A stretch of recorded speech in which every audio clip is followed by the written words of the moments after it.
pagmamahal, it's unconditional, it's selfless, and it's giving everything without expecting nothing in return. Yung success para sa akin ay yung marinig ko yung pamilya ko o yung mami at daddy ko na, anak, proud na proud kami sa'yo sa lahat ng pinaghirapan mo, sa lahat ng nakuha mo.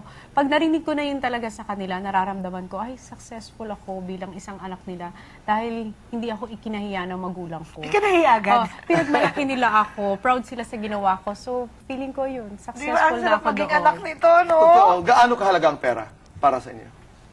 Gaano ka-intact ang pamilya mo, kung gaano kayo kasaya, kahit wala kayong pera. Naalala ko na there was one Christmas na tulog lang kaming lahat, wala kaming handa, tapos may New Year, nanood lang kami ng TV. Wala talagang handa, birthday, walang ano. Pero sabi ko sa mami at daddy ko, nung binabalikan natin yung mga moments na yun, nung time ng buhay natin yan, hindi naman tayo malungkot.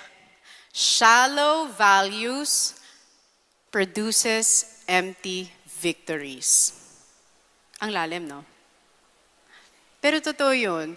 Kapag mali yung reason and foundation ng ginagawa mo, when you reach that pinnacle of success, you will always feel the emptiness and that void that nothing or nobody can ever fulfill because God was not the center and the foundation of that dream that you built.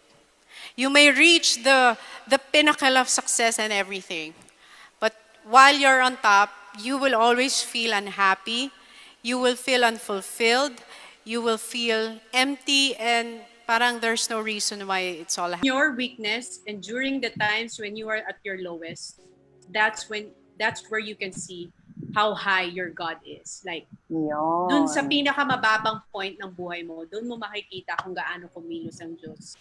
So, parang wala yan sa sitwasyon ng buhay mo. You can be at the lowest, but when you put your trust in God, talagang He will part the Red Sea for you and make ways. I love For quite some time now, I realized that there will always be highs and lows. It's not always the same. And it's a matter of how you will handle every pain or every aspect of your career, whatever stage you are in life. It's about not giving up and trying to pick yourself up after every fall or after every mistake that you did. It's not about thinking of, am I going to win in this next situation in my life? It's how am I going to handle it? Learning how to handle what is given of you. That's what I learned. Sometimes, God will destroy our plans when He sees that our plans are going to destroy us. Do you get it? Have you ever planned your life and then realizing lahat ng plano mo hindi natuloy? Na-experience nyo na yun, basta pag ganito. Tapos lahat hindi natutuloy. You know why? Because God sees, probably knows, or He doesn't probably, but He knows that what you're planning for yourself is going to eventually destroy you. And we all know that. My plan for you is to give you hope and a future and never to harm you. God always has better plans in our lives. And you know what? If He was able to do it for me, the more He can do it for each and every one of you. Because God doesn't have favorites. We are all His children. We all belong to Him. And if He can answer and fulfill my dreams and my prayers, He can do the same thing with you. In real life, you will always feel rejected by the world because this world will always kick you down. That's what the world wants to do to you. To kick you down, to make you feel like you're not good enough, what you're doing is wrong, you will never make it. That's just what the world does. It's to make you feel low, make you feel down. Not just in the showbiz industry, but in any industry.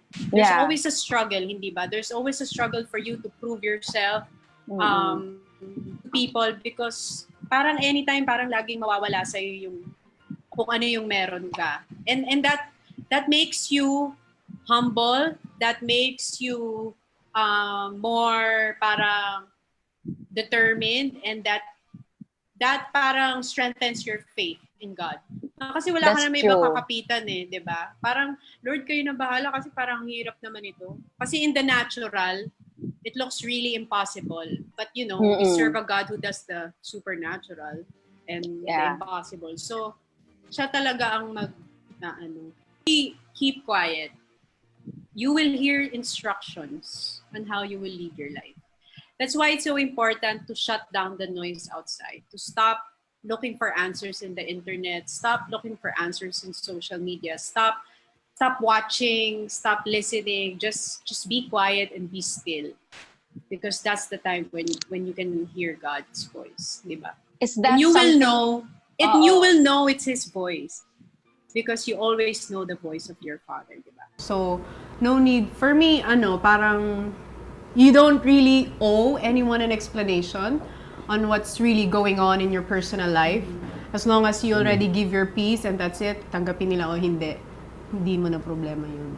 Parang ganun. Very grateful with everything that has happened to me. Kahit not so good.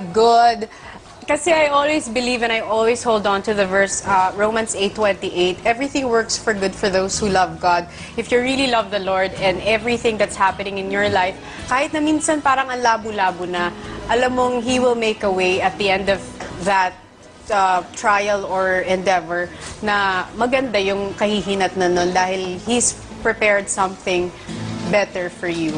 Nabasa ko somewhere that you really do not end up with your, you do not end up though with your great love, but you end up with your true love. Some great love stories, they're meant to be great. And yun na lang yun. Totoo yun, di ba? May yung mga great love stories natin, Romeo and Juliet, wala. Jack and Rose ng Titanic. But it's something that has taught you, molded you, and made you a better person. So when someone's leaving, hayaan nyo na. Let them go. Kasi, pag pinakawalan nyo na yung taong yun, then you're ready to meet the one that you're supposed to spend the rest of your life with. When you have found that person, no matter what happens, you will never ever give up on him or her. Sometimes everything happens for a reason. Some people, they come and go in our lives because they have a purpose. Parang ganun. Tapos, minsan may mga desisyon tayo sa buhay. Minsan may tama, minsan may mali. Tapos, and how do you live your life when you made the wrong decision? Can you undo the mistakes? Can you undo the past? And how do you move on to your future when you're not yet finished with your past? So, yun. Many things. What? Like? You have to value what you have. That sometimes there are a lot of things in life that happens sa'yo na it happens for a reason. Tapos, you have to learn how to forgive yourself. Yon, ganon. You gain wisdom. You know what to value, you know what to let go, you know what to ignore. Your plans in life, your goals in life, you cannot rush everything. Hindi mo nakukuha lahat in an instant. Na-realize ko yun kasi sa buong buhay ko, lahat ng meron ako ngayon na-realize ko, pinagtrabahuan ko. Pero I realized that the pain of discipline is better than the pain of regret. The man who I thought broke my heart before was actually the one who saved my heart from being broken so many times. I realized that your obedience and sacrifice will always be rewarded in the end. Medyo matagal-tagal ang hinintay ko para ma-experience to. Pero it was all worth it. Kaya pala ako pinaghintay ng matagal kasi may magandang nakalaan. Kung siguro pinilit kong pumunta dito noon, it would have cost me hundreds and thousands of pesos, and it would have cost me pa my relationship with my parents. But because I waited for God's perfect time, it cost me nothing. It's such a blessing to be able to bring Sevi here kung saan una kaming nagbakasyon ni Paul as a married couple. Maybe there are some things in your life you're in a rush to get to or to have. It may hurt now to wait, but it will always be more than you ever dreamed of if you remain patient. Don't lose hope. Darating ang time, ibibigay din sa'yo ni Lord ang ipinagdarasal mo.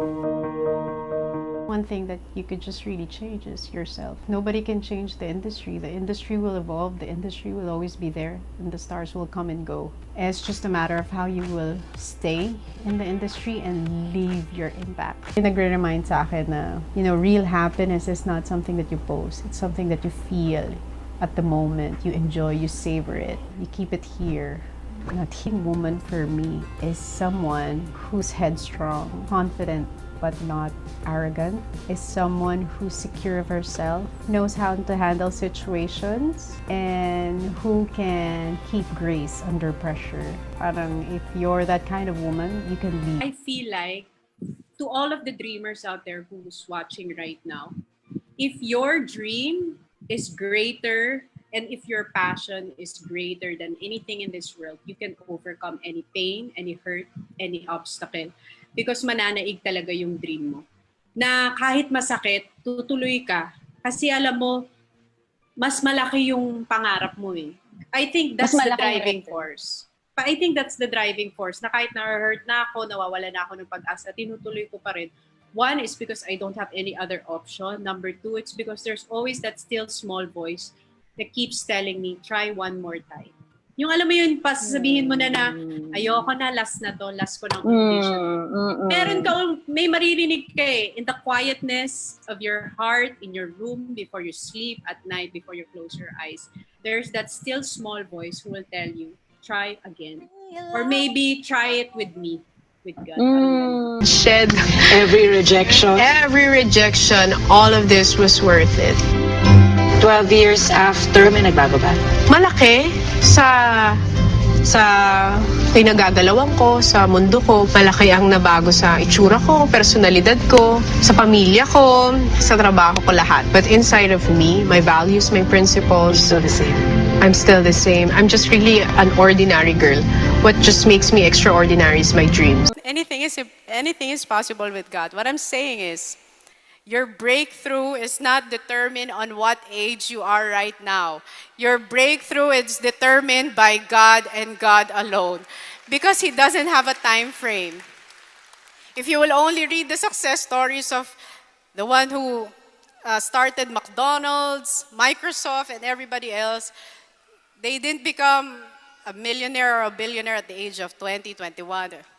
Basta iba-iba yung time frame sa atin ni God. I feel like I'm more secure of myself. I know what I want. I know what I deserve. I can say no to some things, whereas before, I just say yes to everything because, you know, you're hungry, you're young, you want to explore so many different horizons in your career, in your life. But now, you reach a certain point in your life where you know what you can do and you know what you cannot do anymore. Mas may security and mas buo na yung confidence. Saan nanggaling yung maturity na to? Yeah, I guess life.